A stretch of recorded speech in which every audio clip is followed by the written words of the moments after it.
What is up, guys? In August 2020, Google announced Pixel 4a. In October the same year, they announced Pixel 4a 5G. And almost a year later, in August of 2021, they came out with this phone, Pixel 5a.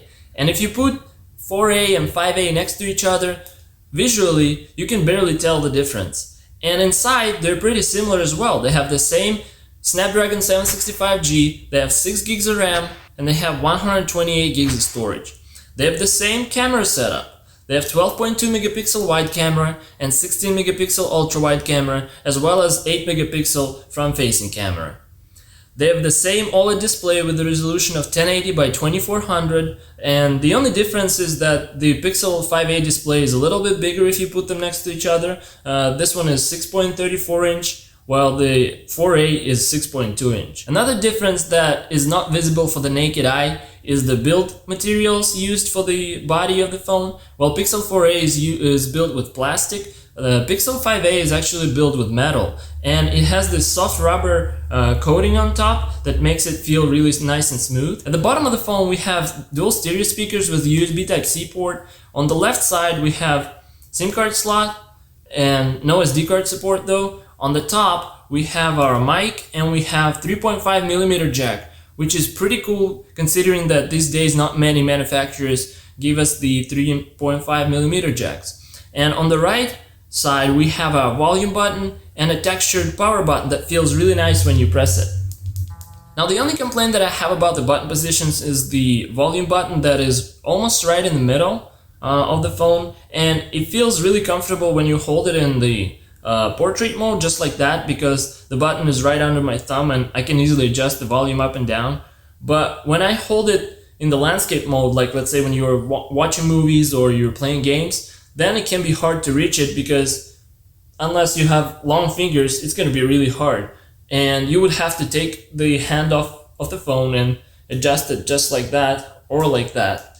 And if you're playing some shooting games, every second counts. So if you have to take your hand off the phone, you might get shot. Now let's talk about the pricing. The starting price for Google Pixel 5a is $449. And actually at the moment of recording of this video, they dropped the price to $399, which makes it $100 cheaper than the starting price for Google Pixel 4a 5G, which is interesting considering how the only thing that's missing for Google Pixel 5a is the laser autofocus that they removed for whatever reason, but it actually has a lot of perks that Pixel 4a does not have.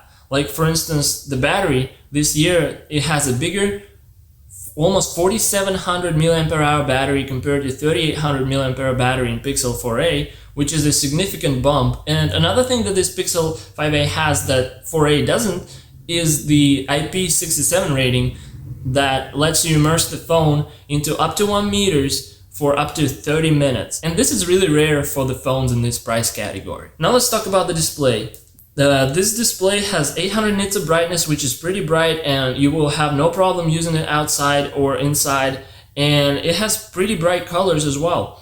The only complaint that I have about this display probably is going to be the 60 Hz refresh rate, which is not the highest, especially among the other competitor phones that are out there, like for instance Galaxy A52 or OnePlus Nord 2 or Poco F3.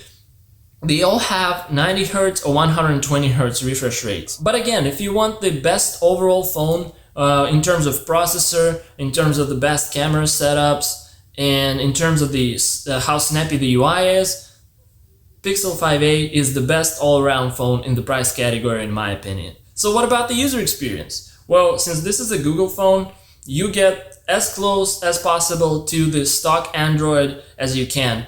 You just have a Google Pixel UI skin on top of it, but it doesn't add much. It just adds a bunch of apps, a bunch of Google apps like Gmail, Google One, Google Drive, Keep Notes, and so on, which you would probably add anyway. Most of us are using it anyway, so it shouldn't be an issue. Being the pure Android, or as close to the pure Android as you can be, it makes it really snappy. It's so easy to scroll and switch between the apps, and this is what you would probably expect from a phone that you would use mainly for browsing, using social media apps, making phone calls, or sending texts. Now let's talk about the camera setups. As I've already mentioned, this is one of the best camera setups in this price category, and you have 12.2 megapixel wide camera with 1.7 aperture, and you have 16 megapixel ultra wide camera with 2.2 aperture. The pictures taken from this phone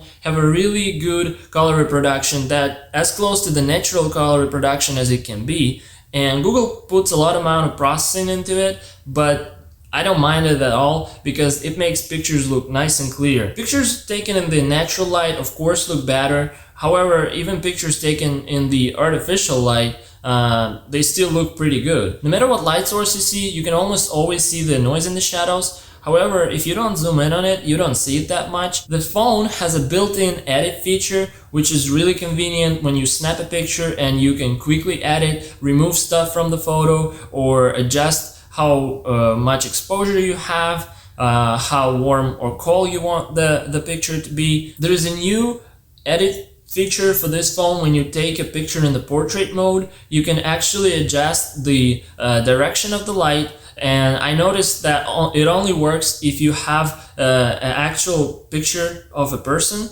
It detects that there is a face on the picture, and only then it offers you that light feature in the tools menu, and you can move it around and change the position of the light, which makes the pictures look very cinematic. The night mode with image processing make the details pop up in the shadows, and you can see that on these two pictures. Like, you can see the details on the roof much more clear on the photo that has the night mode instead of comparing to the regular mode. In terms of video recording, the rear cameras let you record up to 4K and 60 frames per second, or 1080p up to 240 frames per second, which is really nice. And the color reproduction is the same as for the picture mode. It's pretty close to the natural color, which is nice. The only problem this phone might have is when there is not enough light, like at night or in a dark room, and in that case it's actually going to be pretty hard to get a good shot, but that's going to be a problem for any phone, even the top tier phone, because the lenses on the phones are just not big enough to get enough light. So, but I would say it's a pretty good phone, and it can easily compete with a lot of top tier phones out there. When you go to image stabilization, there are 4 options to choose from, and the one that stands out for me is the cinematic pan, which lets you take very nice and smooth cinematic shots. And even when you hold it in your hand without a gimbal or without a tripod, just a handheld shot makes it look really nice and cinematic, and that is a big plus for this camera. But I have one complaint about the camera. Unfortunately, it does not have the Pro Photo Video mode, which is a downside for me, because I'm used to having that with the stock camera app without downloading any apps from the App Store that would let you do that. Now let's talk about the good stuff. In this spam-filled world, there is one feature that stands out for me the most, and that is the call screen. So when you have your SIM card inserted, you can enable that feature from the settings menu in the phone app,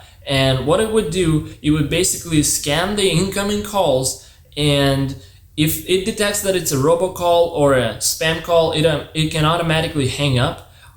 If it's an unknown number, it can accept, the Google Assistant will accept the call, and then you would get a live transcript. And if you see that somebody important, you can either give Assistant the direction to reply with the predefined replies, or you can pick up the phone yourself. The other cool feature is that it can give you a transcript for missed call, and then you can read the transcript, and if it's somebody important, like your mother-in-law for instance, then you would know what to do, I hope. Another perk that you get with this phone is that, being a phone from Google, you don't have to wait for months like in case of other brands like Samsung or Xiaomi to get the updates for your phone. Actually, I've already gotten a notification about the Android 12 update, which I'm gonna do right after I finish with this video. Now, if you're asking yourself, do I need to upgrade from Pixel 4a 5G to Pixel 5a?